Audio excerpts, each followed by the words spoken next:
it's announced that Jake Paul, Mike Tyson fighting on Netflix, July 20th, obviously 2024, from Jerry World, At&t Stadium. If you don't know what Jerry World is, I think they said it's gonna be 80,000 tickets available. Probably imagine it probably gonna be like some type of Netflix pay-per-view. Shout out to Kobe. He told us this like 2 or 3 weeks ago. I really wasn't like, I'm like, cool. I forgot about it. I could have did a video on it, but so him and Mike Tyson is gonna be fighting. Mike Tyson, 57 years old. I mean, Jake Paul just fought nobody. But I ain't gonna cap. I might consider going to this. I might consider, because there's gonna be hella people there, and that footage is gonna be immaculate, to be real. So I'll be able to write the trip off and make all my money back. So that make a ton of sense. But check out the Boxing News playlist. Thumbs up the video. I already shot the promo video. Now, all the pro PBC people saying they ain't forget about us, did they? Yeah. They forgot about y'all. Because PBC was also in talks to do a streaming deal with Netflix. And Netflix probably see how Amazon treating PBC like a $2 hoe. And let me say this real quick, too. Because I don't think I'm going to do a shorter video on it. About the Bumgarner and Broner situation, I'll just say this real quick. I just want to put this in here. I don't condone what Broner did at all, but y'all got to stop going out here and protecting these women, bro, because when the sisterhood be attacking ninjas for no good reason, where y'all, come on. These women are independent and they can defend themselves. She don't need y'all to defend her. Broner was doing this, and yeah, what he did was foul, but you gotta remember that shit. We be coming to females' protection, but when it's time to come to our protection, especially black men and black women, they be out here lynching our ass too. They be out there helping the system, lynch us. So yeah, like, man, my whole thing is, I don't feel like it's the modern man's job, especially the modern black man's job, to protect women no more. They could do it on their own, feminism, and then Bumgarner has said some sexist comments in the past and shit too. So at the end of the day, she a big girl. She can handle it on her own. I just say that. I ain't here with, dick policing and all that. Man, do what you gonna do. But all I'm saying is this. As far as on these Broner comments, she can defend herself. You know what I'm saying? Remember, they don't need no man. They strong and independent. Stop y'all simp ass niggas running out here, feel like y'all got to defend her. Now, if you just, talking down on what Broner did and holding Broner accountable, absolutely. But if you doing that and simp for old girl, she can handle it herself. They don't need no man. But nonetheless, let me finish. That was just on my mind.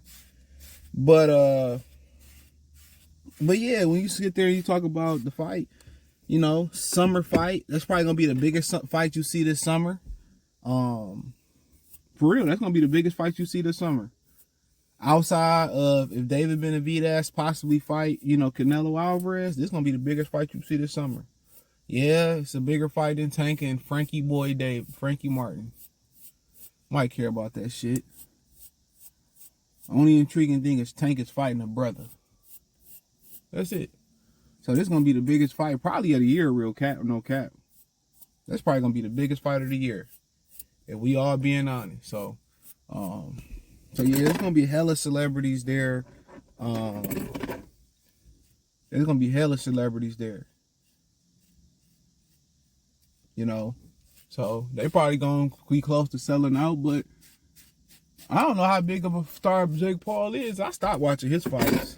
I ain't going there to watch the fight. I'm going there for the atmosphere to make some bread and for the footage, if I choose to go. So, a lot of people asking at 57, can Mike Tyson still be what he was versus Roy Jones? If he can, Jake Paul getting slept. This dude fighting a dude that's almost 60 years old. He ain't trying to get his lick back versus Tommy Fury at all. He called out Canelo. And if he stay on his feet versus Mike Tyson, then he just might get a Canelo fight. If somehow he beat Mike Tyson, he just might trip his way into a Canelo fight. So, at the end of the day, this may get very, very intriguing. This may get very, very, very intriguing. This make it very intriguing, man. So, my thing is, will it be scripted? I think, in my mind, the first thing I heard, I think it might be scripted. They ain't gonna let Mike Tyson go in there, and if he got anything left, and really hurt Jake Paul. No, I don't think so. I really don't think so. Mike Tyson, they might just tell Tyson take it easy on Jake Paul. That's what I think. That's what I really think. They may tell Mike Tyson to take it easy on Jake Paul. No, and that's just my opinion on it. And I could be totally off base, but I think it's gonna be scripted like a Rocky movie, like a Carl, rest in peace to Carl Weathers and Rocky. Working on the fight scenes and shit. You see the behind the scenes, and they scripting it out, they orchestrated it and whatever. That's what I think it is. But sad to say, this is probably gonna be the biggest fight of the summer, of the year, possibly. Only fight that can be bigger is if Canelo fight David Benavidez. Because we know he's not fighting Crawford. So I mean, what other fight, gonna be there? Most people don't care what's going on in the heavyweight division because it's non-American. So, but yeah, man, I think it might be scripted. But if they going all out, Mike Tyson should destroy Jake Paul. He will destroy Jake Paul. And it going on Netflix, and is this a pilot to see, if Netflix want to hop in the boxing game? I don't know.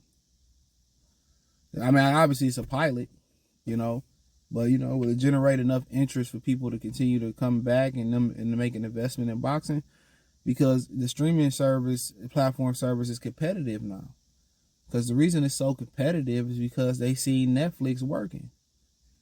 When Netflix put Blockbuster out, then everybody felt they'd have a streaming service. And on top of that, if you look at the business situation, more people are divesting from cable. So they like, I'm paying all this money for cable. I can get a Fire Stick. I can just buy individual apps.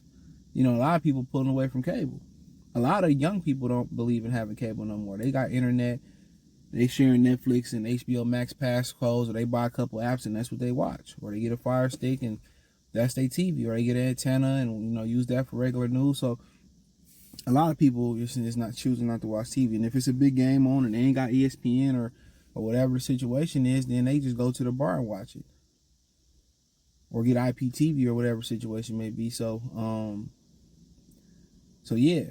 And cable still is refusing to drop their prices. And it's been overpriced for 20, 30 years. It's been grossly overpriced. And now what you doing?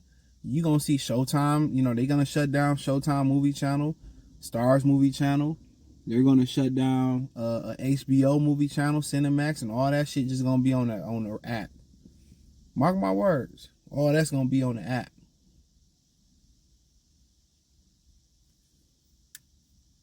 All that shit gonna be on the app. So the streaming game is so competitive now. You would be thinking they exclusively, got this movie, and all the apps got the same movies and shit. So what can really separate them from each other? Netflix and did mobile games on there. I don't even know what that shit about. Now they trying to kind of get into sports because Hulu got a lot of sports. So they trying to do anything to separate themselves in the streaming war. That's what they doing. Anything they can do to separate themselves in the streaming war, from Hulu, HBO Max, Netflix. I mean, believe it or not, you got Tubi, who's becoming a competitor, who's owned by Sony. It's a bunch of them. Apple TV, So they seen how successful Netflix was, and it's like, if Netflix don't continue to evolve, then they're gonna end up like Blockbuster. They, the pun, with the funny pun intended, they did a movie or a documentary on the last Blockbuster. And how people could say, well, technology could be convenient, but also technology really sucked the fun out of human nature, bro. It's really opened up a can of worms where can't put them back in. Because now you got social media, and every woman, on social media, their market value is above market value because it's their lie. So you get on with makeup. Back in the day, you used to have makeup and shit or whatever. You be like, you could decipher. Now they get on social media with makeup, sucking their tummies in, using Photoshop and, you know, making enhancements and making it where you see them in real person. It's like, so yeah, that's kind of how it is, man. It's just, you know, it's toe up everything. Everybody can have an opinion. Everybody can have a podcast. Everybody, and then people take the most negative and stupid opinions and then they put it out there on social media. And something about social media, you can read through 1,000 great comments and you can find a needle in a haystack negative comments. So yeah, you gotta understand social media. You gotta detox off some of that shit. But Netflix is trying to separate themselves. So yeah, it's gonna be probably the biggest event of the year. Real talk. Because the Canelo Manguilla, that's for the Mexicans and Mexican Americans. This is probably going to be the biggest event of the year. So we'll see. I think it's going to be scripted or some type of orchestrated to make Jake Paul be safe. But that's my opinion. Thumbs up the video, share the video, subscribe to the channel. And the subscribe button is the bell icon button. Hit all notifications, increase your chance to get notifications. We go live or drop video. Financially, you want to support the channel. Cash App, $ CJ Good 313. Venmo, CJ Good 313. PayPal link in the description. Hit the link tree. Find us on Spotify, Anchor, Apple, Google, Cash App, Venmo, PayPal, Kick, Twitch, Amazon Music, the whole nine. Hit the link tree. Peace.